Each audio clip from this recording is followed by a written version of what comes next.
You're listening to the Perth Property Show, Australia's only weekly property podcast by West Australian experts for West Australian listeners. Catch your latest episode every Monday at 7 a.m. Good morning, everyone. Welcome to the Perth Property Show. My name's Trent Fleskins, your host as always, and this week we are heading straight down to the southeast of Perth's metro area. We've never gone here before in 140-something episodes. This is the first time we've headed into the City of Armadale. And there's only one guy that I wanted to speak about this city with. It's Mark Grogan from O'Neill Real Estate. Mark, thanks so much for coming in. Thank you for having me, and welcome to the Southeast, Trent. We're so glad to have you down here. Thank you very much. Hey, one thing that people will notice very quickly is that you have probably the best voice for radio we've ever had on the podcast. So I'm sure you've heard that before. Thank you for the compliment. We only have AM radio down where we are. No, thank you very much, mate. Appreciate it. We're specifically talking about Kelmscott today, but I also wanted to spend this time with you on a more of a lengthy episode talking about the whole area as well, because you don't just sell in Kelmscott, and I think that we can really get an understanding of the area given we haven't spent a lot of time in it. So we'll get you to do that. But firstly, thought we'd start, as always, with a bit of history of the Kelmscott Armadale area, if you can provide it. You're about my age, so I know you weren't alive back in the pioneer days. But look, there is a pioneer village for a reason. What was going on back in the late 1800s? As I understand it, it was the second town that was gazetted. So it was 1830 that it was originally founded. It was established in 1830, and it was very rapid growth from that period. We have, obviously, in true Perth fashion, bowled down most of the evidence of that. But it was 1830 that it all started out. It's right along the banks of the Canning River. Obviously, back in those days, prior to dams and climate changes and all of those sorts of things. There was irrigation. Irrigation. There was an awful lot of water in that river. So there's a lot of orchards and farms that were established along that. So very much an agricultural area. If you think back nearly 200 years ago, it's a long way from the Swan River colony when you think about it, on the horse and cart. Yeah, it is a long way out. They could have stopped in Cannington, right? They could have. I don't know why they didn't. There would have been, I'm sure, some pretty sensible decisions made around that at the time. Obviously, Albany had been founded at that stage. Maybe it was sort of that on the way? Yeah, on the way. I have no idea why. But it's good soil out there. Even to this day, there's orchards that are operating very well out there. Well, that's probably what it was. It was more than likely soil conditions that would have led people to be out there. And how has it progressed through the last 180 years? What are the sort of stages it's come along to where it is today? It was very much in the 60s and 70s that it took off to become the suburb that it is today, really. There was there were acreage properties around through Kelmscott still. It was the 1 acre and 2 acre properties, etc., that you'd see around on the flats, 5 acre properties around on the flats. What you still see at the back of Maddington and Gosnells today? Yeah, and there's still a few of them around there as well to this day, although there's virtually no evidence of any kind of agriculture on them. But they are most likely properties like that right up until the 60s and 70s when they started developing a lot more housing through there, which is a lot of the stock that we see through there today. Well, it's very much a residential suburb, Kelmscott now, and the surrounds of Armadale, Camillo, Seville Grove, Champion Lakes, Roleystone's up in the hills. Roleystone, yeah, and obviously Champion Lakes as a suburb has been really only in the last 15 years that we've seen that. It's a man-made rowing facility, isn't it? It is, yeah. And it's a pretty impressive one too. There was a lot of talk about what was going to happen around that area back when it first happened, and there was a lot of excitement. There were a lot of people who purchased acreage out there thinking, oh, look what's on its way, hotels, restaurants, bars, it's going to be a new centre. It didn't happen. We've got a great rowing facility, and we've got, a lot of cows looking at it because there's still agricultural properties like right on the edge of that. The development demand just wasn't there because for whatever reason approvals didn't happen, and well, I think the socioeconomics plays a big part of that. It costs a lot of money to build a lot of these things, and if you can't reach the price points as a developer because the area's median prices just don't reach that, well then it's hard to support that. It is. I think that's a theme we'll talk about today in a lot of our conversation. I mentioned a lot of those suburbs. We're obviously focusing on Kelmscott. Where does Kelmscott sit on the socio-demographic, socio-economic rankings? Can you rank them for us if possible? Yeah, I'll give it a shot. It's an opinion, but it's a qualified one, that's for sure. Yeah, look, Kelmscott is it's one of the weirdest suburbs in a sense that it's divided by the railway and the highway. So Albany Highway runs through the guts of it, and the railway runs, pretty much alongside that. So on one side of the railway, you've got very much suburban housing built in the 70s. A lot of it's quite run down. Quite a lot of investment that has happened there where people have purchased a property and held onto it for years and years, never really done anything with it. It's just got older. You go onto the other side of the highway, and this is the hillside? On the hillside. And there's some absolutely stunning property right on the banks of the river, couple of acres, beautiful soil conditions, everything's growing.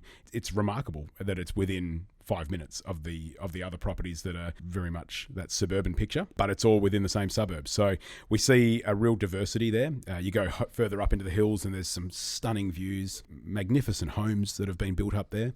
Right up near Roleystone. Yeah, sort of on between the back of Mount Nasura and Roleystone. There's some marvellous properties up there, and they're all within the same suburb. So you tell somebody, oh, I've got a property in Kelmscott, it could mean anything. And so there was a lot of development happened on the flat side, so on the side between, say, the railway and Armadale Road, Lake Road, those kinds of areas. And the development that happened over there was pretty high density and pretty low quality. Over on the other side, on the hillside, not a lot of development happened. And this was really, most of the changes happened from about 2003, 2004 through to about 2011, 2012. There was a lot of building happening over there, and then it's really stagnated to a large degree since then. And that was near the shopping centre, right? Some of it was near the shopping centre, and the biggest issue with Kelmscott has always been on that side of the railway, and thankfully it's changing now, but it's always been that it's been somewhat cut off from the Kelmscott town centre because the shopping centres were on the other side of the railway.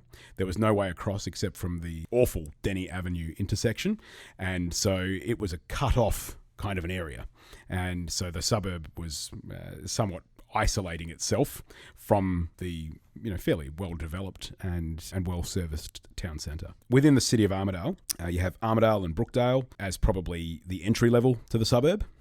Armadale has had a lot of development that has happened, but weirdly, when they started to develop it under the current town planning scheme, which has obviously had several amendments, the shopping centre was always a dog's breakfast. Yeah, a bit of an eyesore. Yeah, it always old. was. Yeah, Yep. it was built in the mid-'80s originally, but it was very disconnected, and Armadale as a town centre has always been a little bit disconnected. And a lot of the development that happened quite a long way from that town centre. Around the town centre, as you drive into the Armadale shopping centre, which is actually not even on the main road. So you kind of have this isolated shopping centre. You look at every other area and it's all around main roads, like Albany Highway, Carousel, Karen Up. Yeah, it's all along main roads. Whereas in Armadale, you come in through the main road, Albany Highway, you can't see the shopping centre. You don't even know that it's there. So visitors to the town wouldn't find the town centre. They just kind of bypass it. As you said, it's a very disconnected town centre. There aren't really any high walk score properties around there because it is such a large area wedged between Southwest Highway and the railway. Yeah. Look, right now... It's hard to be, walking to the shops. It is. There's half-acre properties within a 1-minute walk of the shopping centre, still undeveloped. Off Church Ave. Yeah, that's right. Yeah, it's very strange. But I guess that's also somewhat related to the fact that this suburb was developed in the 1800s. Where the shopping centre is now was originally the first primary school, which was built in 1899. So they found this site, and that's where they put the shopping centre, and it's all sort of been added and chopped and changed from there a little bit. So it's always had that little bit of a disconnected feel. Armadale at the bottom, and then we get to... Look, probably Brookdale's a little bit below Armadale, mainly because the types of homes that were built there, that was developed pretty heavily in the late 80s, early 90s, and the build quality of those homes, in some cases, was pretty poor. So the values through there have always really struggled. And that's at the back of Armadale. It is, right at the back You of probably Armadale. wouldn't notice you're in You Brookdale. wouldn't know. You wouldn't know it's there. Again, it's not part of any main drag. It's sort of behind an industrial area. Yep. That's probably the area where the prices are certainly the most affordable. Armadale goes from there, and there's a range of homes through there. There's some really great character stuff that was built in the early 1900s, and then you'll find stacks and stacks and stacks and stacks of stuff built in the 70s and 80s. Yep. And a few stuff. All that sort of coffee-coloured brick. That's right. Exactly right. Absolutely. Then you go from there, your next suburb would be Camillo. Camillo originally was Westfield. They changed it to Camillo when they did the Champion Lakes development, and that did improve the name of it. It didn't have a great reputation for a long time there, and again, heavily developed in the 70s and into the early 80s. That area has always, again, struggled on price. Mainly... Normally, you see it always. Camillo is always in the bottom 10 suburbs in the metro area for price. It is. As a suburb, there's some really nice pockets within it, but I think it's also because people don't even know it exists. Yeah, so if it was a first-home buyer looking and they didn't have a particular need to live in a particular area, they don't search Camillo because they've never heard of it. I would have thought that 9 out of 10 people, if you asked them on the street and that you said, look, 1, is Camillo a suburb in Perth? They'd say, well, I'm not sure. And 2, if you ask them, where is it? If it is, they wouldn't have a clue where to point. Correct. Yep. And I get that with some of the new suburbs that are popping up, as we go up and down the coast. Camillo is 50 years old. It's 50 years old. But it's also really close to Champion Lakes. So that's a great facility that's right on its doorstep. And, for people who want to take advantage of there's a 5K cycle path right around that lake. It's got some good recreational facilities nearby. So Camillo would be next. Then we would be Kelmscott next. Kelmscott is, because of its diversity in terms of homes, it would probably be the next in that affordable category, and then it probably makes a reappearance again higher in the list if you were to look at it as that two-sided suburb that it really is. But if we call it the railway side, Kelmscott, the bulk of the suburb would be that. Yep. Yeah, that's right. So Seville Grove tops the list. Seville Grove comes in next, or maybe next to it. Yep. Again, Seville Grove's about 30 years old. Probably the most recent part of it was only developed about 6 or 7 years ago. And a real diversity of homes through there as well. But Seville Grove and that side of Kelmscott probably sit side by side. And then you've got the hills, I guess. Then you've got the hills, yeah. So Mount Richon would probably be the next one. Again, Mount Richon, where's that? No one knows about it. Locally, I've had people that I've said, well, if you're looking over here in Mount Nasura and you don't like what I've shown you today, would you consider Mount Richon? And they go, where's that? And they're people that live in the area. So it's the next one along. It's the next one along. Yeah, that's right. Closer to Byford. So as you're traveling along Southwest Highway, it's on the high side towards Byford. It's a good suburb. There's some really beautiful homes through there. A lot of homes on roughly a quarter acre. Would probably be your average lot size through there. There's some stuff on larger blocks, some stuff on smaller blocks. Developed in pieces, I suppose.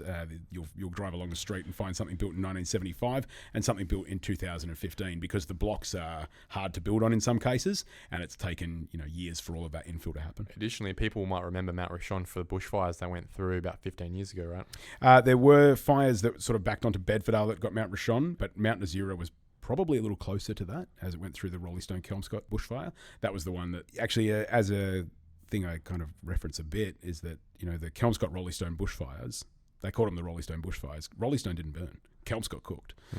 But it was the fact that if they'd said the Kelmscott bushfires, people would have thought, what, a bushfire at the train station? Yeah, because exactly right. They don't know about the Kelmscott Hills as much as we are perhaps trying to get the word out there, certainly at the moment. With the area like Mount Richon, that's actually got some great, affordable, well-presented homes that people can get into as a first-home buyer. With good views. Good views. Some kind of interesting properties as well, not really your cookie-cutter stuff, because they've had to build their homes to suit the blocks. Yeah, the slope. Yep. That's right. Yeah, some really interesting homes through there. Does that leave us with Roleystone then? Well, we've got to put Mount Nasura in next, I think. And again, 70s through to today, the build's in there. There's some stunning homes through there. They've got really lovely views over on that side. It's actually a very conveniently located area as well, because you're only a couple of minutes in virtually every case from Albany Highway. And the shops. The Armadale Hospital is down there as well. That sits within Mount Nasura. Very much an area where there's some stunning views, really beautiful homes in a lot of cases, and some good long-term established residents in those neighbourhoods. So Mount Nasura would be next, and then we'd go Kelmscott Hills and the Roleystone Hills from there. Bit of a drive to get to Roleystone, isn't it? It's a great area. There's some accessible properties. Then there's areas like Araluen where you're really probably driving up to 10 minutes off of Brookton Highway to get into the back of the Araluen Golf Course estate. But again, there's just some hidden beauties up in there. Yeah, you can get 7-figure properties up in Roleystone. You certainly can. Yeah. So I just sold one up in Roleystone on Brookton Highway that was on the market, offers from 1.15, and that was a 1985 built home. Just stunning property, and we had a huge interest in that property. So just generally in the City of Armadale, obviously people will recognise it generally for being a lower socio-economic area. It sits in line with the city of Kwinana as well. And they're normally the bottom 10 suburbs in Perth. Half of them will be Leda, Aurelia, Parmelia, Kwinana. The other half will be Camillo, Kelmscott, maybe Seville Grove, those sort of areas, Armadale, right? Brookdale, and you nearly can just go, bang, there's both of those right there. With regards to who's buying in these properties, is it mainly people who have grown up there and enjoy the lifestyle? And I guess that, there's a lot of proud City of Armadale people who would take offense to what I've just said, right? But that is the reality. On a price point level, it doesn't get cheaper. What's the reason for that? Yeah, look, I think there's a couple of reasons. Number one would be that the areas are just not necessarily recognised for what exists there. And there are stigmatisms that you just can't get past. Armadale has a stigma that perhaps was relevant 25 years ago. Crime, yeah. But I'll say this to people all the time. I've lived in this area for 36 years, and I've never once had my car broken into. I've never once been assaulted. I've been insulted, but that's mainly because I'm a real estate agent. Yeah. I've never had an issue around those things. And I think people maybe, because of the fact that it's the Armadale train line, a lot of issues that have happened on the Armadale train line, they'll reference the Armadale train line when something happens in Carlisle. So I think that has its impact. I would say over the years, there's a lot of homes that haven't been particularly well maintained. People could be buying something on an 800 square metre block, which is a great block size, with a decent size 3-bedroom home on it, 4-bedroom home on it, for under $320,000, and perhaps they bypass the suburbs. So I think there's a lot of reasons why it could have grown. Perhaps it's been negative publicity perhaps around. Well, it very well did grow in the last boom. That whole area saw some massive growth, but as per general economic theory, it was also the first one to get absolutely dumped in prices. It was. You could buy stuff in Armadale, Kelmscott for $400,000, at some point, and then within the last couple of years, we've seen properties sell for less than $100,000, the same stuff. Yep. How has that happened, and what's been going on in the market since then? In the cases where you do get those properties, there's probably been a little bit of neglect of some of the homes. A lot of mortgage stress. A lot of mortgage stress, yeah. It is an area where there's probably, if people talk about crime in an area, my understanding of it is that there's probably more domestic issues in the area. And that obviously has its consequences as well. I'm no economist. I'm a real estate agent from Kelmscott. But my take on it is that there's probably more domestic issues that would be causing people to perhaps neglect their property or to fall behind on their rent. Landlords who go, you know what? I'm not going to spend any money on this property because it's not giving me the return. Whereas we actually find that the properties that are presented well get really good prices, even by the comparison to other areas. So I think that Armadale has just had probably not enough trips to Bunnings. Yeah. I think if it had more trips to Bunnings and people had invested a little bit more in the maintenance of their properties, then they could have held their values. But people will very often not do that. So I don't know what reasons behind those things are necessarily. I'm sure there's many, but as an area, I think it's got some work to do in terms of getting those properties back up to a point where they're attractive to the market. Does that mean it's a renovator's delight?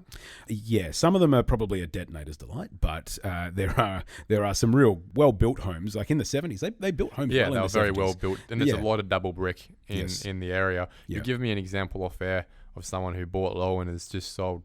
Yeah, that's right. Yeah, there was a fellow who purchased for under 100 and sold in the mid 300s. He has probably spent 100,000 there, but that's a good return. And he's done actually not just a good thing in terms of his own investment, but he's done something good for the area too. It's really nice to see homes like that come up, and it does have, I think, a positive impact on the surrounding homes too. Well, it reflects the stark difference in market sentiment in the area. Obviously, when it was the bottom of the market across Perth, people were getting really good prices, but people were getting unbelievably ridiculous prices in places like Kelmscott and Armadale, especially when it was mortgagee in possession properties and the bank doesn't really care. They just want it off the books. Sure. People coming in, spending $70,000, $80,000, $90,000 on a 4x1 on 800 square metres. Place needs a lot of work, $100,000 as you said. Second, the market moves again. Because it's such a low price point, the quantum of the price, a difference between 100 to 150 isn't actually that much of a difference. But on a percentage basis, it's quite a massive jump. Yeah. Which is why we've seen some data come out recently that says, Kelmscott's seen 22% rise in prices. In that space, it's probably only $40,000. But it's a big percentage jump, right? It is. And it's something that most people can afford. If you can afford 200, you can probably afford 240. Yes. Have you seen a lot of that now? Obviously, you're selling every day. You said O'Neill Real Estate had the biggest month in the last 54 years last month. Where are your prices been going 12 months ago to now, if you can compare the same properties? We've seen probably a shift just in what buyers are looking for in many regards, and I think that's why it's the actual types of property that have been selling rather than necessarily intrinsic growth. An intrinsic growth across the board. I've been around the area for 36 years. For all of the 15 years that I've been selling real estate in the area, we would have people who bought in Kelmscott, say in the Kelmscott Hills, who had probably come from somewhere locally. So they had this idea about that area as to what it was worth. They were looking there because they knew it existed and they knew it was a really nice place to be. Whereas we've seen since COVID, I think we've seen a change in where the inquiry is coming from. And that's actually created competition because people from outside of the area are now starting to look into the Kelmscott Hills and into Kelmscott in general. And they're going, this is actually pretty nice. I like it. And they were coming out going, right, so that's all state forest behind there. And it's, great recreation facilities and those sorts of things in the area. And they're wanting to get the ones that we're talking to that are coming out there. They're wanting to get that little bit further out of the city. They're wanting a bigger block. You can buy a nice home on 800 square metres of land with good views from around about $450,000 out there. And when people are making the comparison as to what they could buy closer to the city for $450,000, there's just no comparison. There's nothing. Yeah. And they're going, okay, well, I'm actually not having to move to an area that's unappealing. This is lovely. And so we're seeing buyers now competing with the local buyers that are coming from outside the area. Is it people that are coming down the hills from, or across the hills, I should say, from what would have been Lesmurdy, Kalamunda, and they just keep moving along? We're getting the first home buyers from a lot of those areas. So kids that have grown up in the hills and want to stay in the hills are coming across. But they can't afford the $900,000. Yeah, they can't afford Lesmurdy or Kalamunda. And they're coming out here and going, well, it's still really good. All the amenities are here. It's a nice area. So that's good. We're seeing those buyers, but we're also, we're seeing buyers from areas that we didn't before. I had somebody through a property up in what we call Clifton Hills, which is the area at the back of Kelmscott, who came through the other day from Currumbine. Now, we never saw people coming from the north to Kelmscott 5 years ago. 2 years ago, we didn't see that. But now I think because people have seen the growth and they're looking at suburbs that have had growth because they're looking at where they're going to purchase, they're going, oh, what's this one? And they're doing a bit of research, coming out and finding it has its appeal. So I think the reason we've seen the kind of growth we've seen in Kelmscott is that the properties in the hills are going for more than they used to. Now, Hillman, Hilbert, Byford, Piara Waters. Oh, true. I left Haynes and Hilbert out of the City of Armadale list, and Bedfordale out. And Bedfordale, We've right. got so many suburbs here. Forestdale, gosh, I've left them all out. Most specifically, I'm talking about the house and land suburbs. How have they affected prices, in your opinion, in the established areas? And more specifically, I reference just, I would assume, a massive pool or drain of young people who would have bought established properties who have now gone and spent $400,000 15 minutes down the road in a brand new estate. That change has certainly had its impact. The old days of that first home buyer buying a bit of a doer-upper did change for a while there. So I think that had real big impact in the City of Armadale. It would have killed demand. It did. And that's why the prices took such a blow. Because when the market went down, like say, for example, a first home buyer went out, sat down with a broker, and the broker goes, okay, look, you can borrow $380,000. What we were not necessarily seeing is buyers going, okay, I can go spend $380,000 looking in Armadale and going, oh, wow, this used to be $380. I can get this for $250 now. What a great opportunity. They were going, okay, so I've got $380,000. That's $250. Okay, what can I get for $380? They weren't necessarily taking advantage of the fact that the prices were cheaper in the area. They were just going to different areas, and so that saw the rapid drop of the prices in those suburbs on the established homes. Also, because a lot of them had come out of rentals, where they might have been renting a fairly new 4x2 in Byford that was 190, 200 square metres. They were looking at a 3x1 that might have been older, but on a huge block, even with potential to subdivide whatever. They would look at those properties and go, It's a step down. yeah, I can't fit my couch. Well, I've got a double fridge. It won't fit in that kitchen. They were going, it doesn't fit my stuff because they've been renting for so long. They've accumulated everything. Now they need to find a place to fit their everything. And so they'd look at the house and land packages because that'd be the opportunity to build. And that's my concern going forward. There's still so much unlimited land out there that the developers will keep pushing that it's going to continue to be a bit of a drain on young purchases going forward, is that they're always going to want to keep investing into that, or buying into that, I should say, because I wouldn't call it an investment, but buying into that new estate and continually pulling people out of the established market in the City of Armadale. Yeah. It's at the expense of the established market. It is at the expense of the established market, although I think there will be somewhat of a new appreciation, especially after we get a lockdown. You know, whenever there's a lockdown, people suddenly start to go a little bit spare wherever they are. One of the things that we saw as the market started to increase after the first lockdown in 2020 was that people were going, I got to get out of this place. So they were looking at, you know, we had people on 400 square metres going, I've got to find something that's twice this size. And they started looking at something on 800 square metres.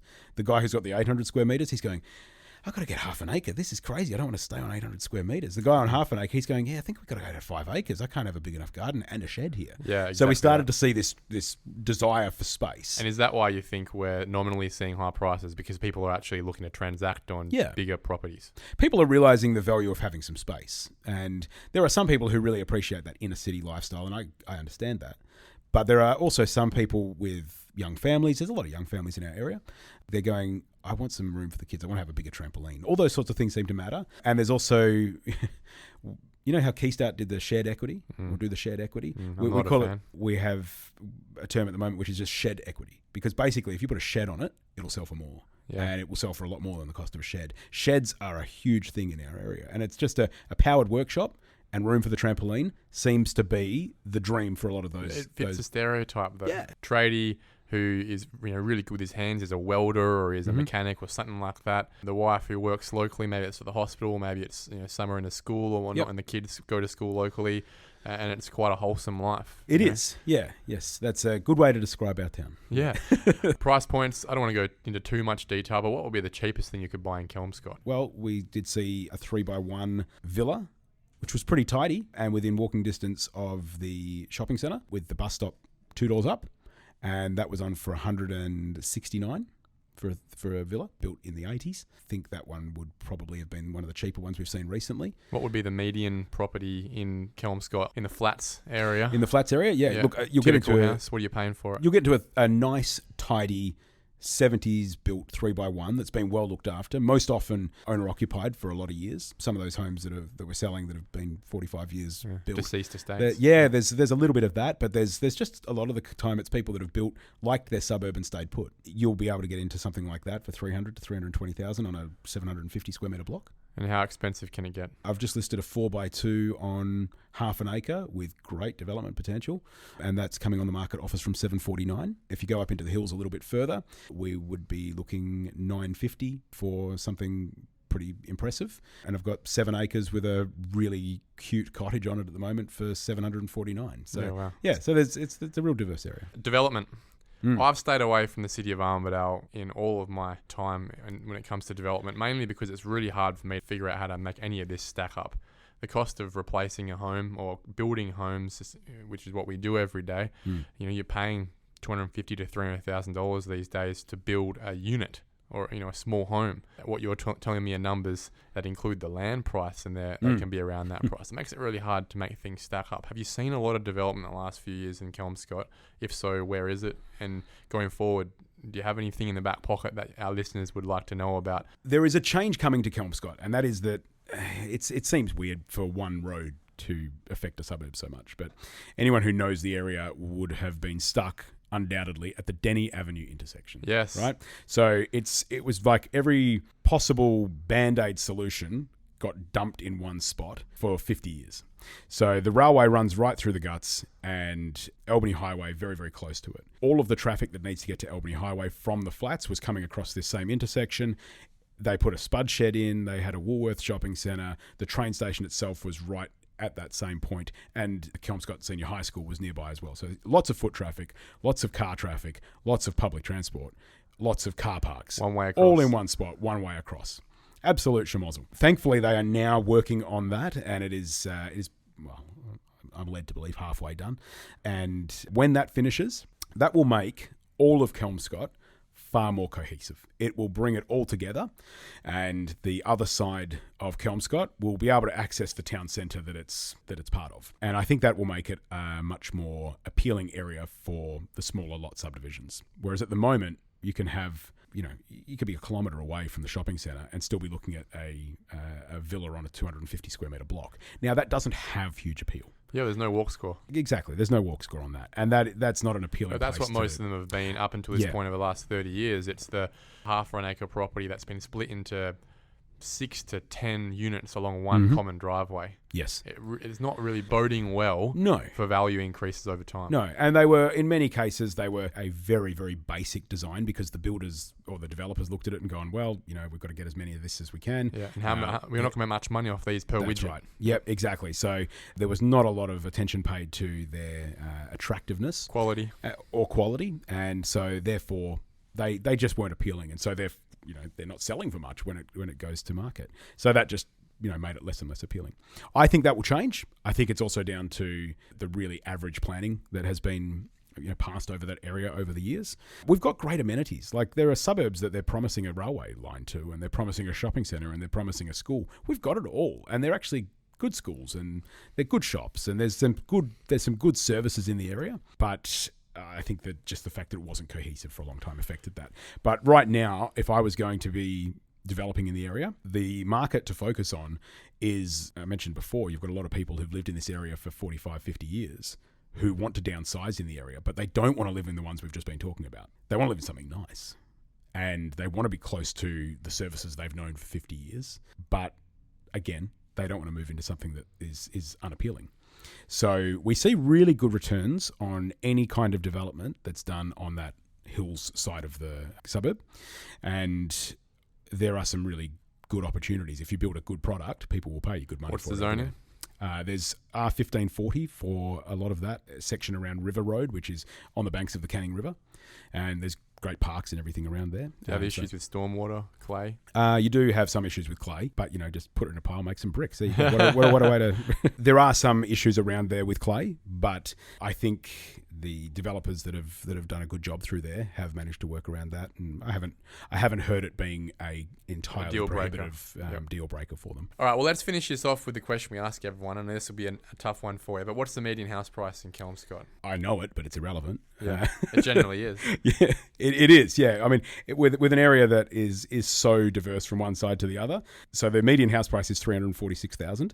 What could you buy, and what would you buy with $346,000 in your pocket today, Mark Grogan? Yeah. Look, if I was buying on the, we call it the railway side, on the flats, I could get into a nice, well-presented 4x2 on around 800 square metres for that. I would be looking at something in that case that's got a zoning most likely of R1525, so with potential for a single lot subdivision.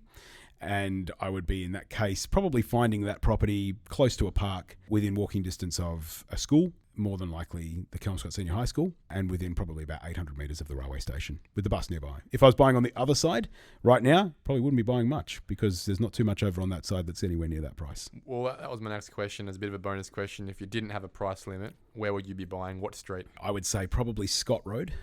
Scott Road has a really beautiful valley view and looks across the Brookton Valley, some magnificent 5 to 10 acre properties through there. Or I would be maybe on the other side of that along Buckingham Road, looking back towards Scott Road. It's just, stunning through there. Absolutely beautiful. Mark Grogan, O'Neill Real Estate, thank you so much for coming in. It's the first time we've had anyone talk about that City of Armadale space, and you've done it so well, just giving us that level of humble information that anyone can understand.